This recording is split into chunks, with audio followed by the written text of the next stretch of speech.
তারা মিথ্যা মামলা সাজিয়েছেন। মামলা যা ঘটনা তার সাথে মামলার আসামির যে বহর, এটা দেখে মনে হয় যে মামলা করার জন্যই মনে হয় যে, বা জামাত নেতৃবৃন্দকে ফাঁসানোর জন্যই কিংবা নির্বাচনী কাজ থেকে তাদেরকে বিরত রাখার জন্যই মনে হয় যে এই মামলার কলেবর একটু বৃদ্ধি করা হয়েছে।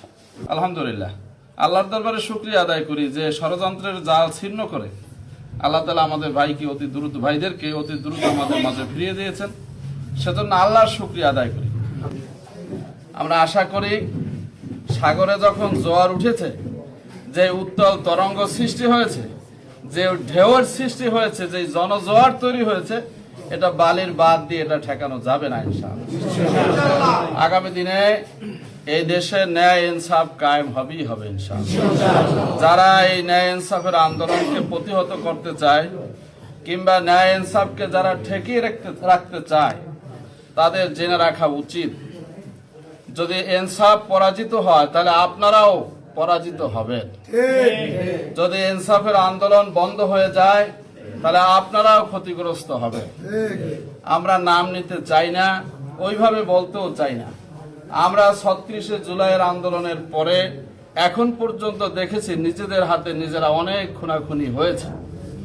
তো সেই এখন যে সরকার আছে, আলহামদুলিল্লাহ সরকার চেষ্টা করে যাচ্ছে, আমরা সরকারকে সমর্থন দিচ্ছি, সকলেই সরকারকে সহযোগিতা করবে আমরা আশা করি। কিন্তু যদি ইনসাফের আন্দোলন পরাজিত হয়ে অন্য কোনো কিছু আবার সেই নব্য ফ্যাসিস্ট কিংবা ফ্যাসিবাদের দোসরদের কিংবা আবার কোনো ফ্যাসিবাদী শক্তি যদি আমাদের উপরে চেপে বসে, তাহলে আমরা কিন্তু শুধু জামাত ইসলামের লোকেরা কিংবা ইসলামী আন্দোলনের লোকেরা কিংবা ইনসাফের এই পতাকাবাহীর লোকেরাই শুধু ক্ষতিগ্রস্ত হবে তাই না, বরং অন্যরাও ক্ষতিগ্রস্ত হবে। আমি আশা করব কোনো দুর্ঘটনা, কোনো অপ্রীতিকর ঘটনা যদি ঘটে, তাহলে আমাদের সকলের অবস্থান থেকে কাজ হবে প্রকৃত ঘটনাকে চিহ্নিত করা, প্রকৃত অপরাধীকে চিহ্নিত করা এবং তাদেরকে বিচারের আওতায় আনা। কিন্তু সেটা না করে যদি আমরা দায় চাপানোর রাজনীতি করি, আমরা যদি অন্যের ঘাড়ে দোষ চাপাবার রাজনীতি করি, আমরা যদি হুমকি ধামকি দিয়ে মনে করি যে এভাবেই তাদের আন্দোলনকে দমায়ে যাব, এটা হবে মারাত্মক এক ভুল সিদ্ধান্ত। আমি আশা করি আমি সকল বন্ধু প্রতিম সংগঠন সহ পাথরঘাটাবাসীর প্রতি আমি বিনীত নিবেদন করব, আমরা সকলে মিলেমিশে থাকি, আমরা পরস্পরকে ভালোবাসি। রাজনীতি তো মানুষের কল্যাণে হওয়া উচিত। সুতরাং একজন আমার প্রতিযোগী তাই বলে তিনি আমার শত্রু নন।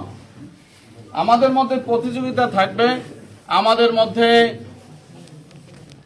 আমাদের এক একটা ফুল যদি আমরা ধরি, এক এক ফুলের এক এক ঘ্রাণ থাকবে। তাই বলে একটা ফুলকে স্তব্ধ করে দিতে হবে, একটা প্রতিযোগীকে নিঃশেষ করে দিতে হবে, কিংবা তাকে জেল খাটাতে হবে, কিংবা তাকে কোনো না কোনোভাবে কষ্ট দিতে হবে, এইটা যেন আমরা না করি। আল্লাহ তাআলা আমাদের সকলকে এই পাথরঘাটাকে, বিশেষ করে পাথরঘাটাকে শান্তিপূর্ণ রাখুন। পাথরঘাটার সকল দল মতের মানুষ আমরা যেন শান্তিতে, সুখে, শান্তিতে মিলেমিশে, ভাইয়ে ভাইয়ে, বন্ধুতে বন্ধুতে যেন মিলেমিশে থাকতে পারি। আল্লাহ তাআলা আমাদের উপর রহম করুন, আমিন।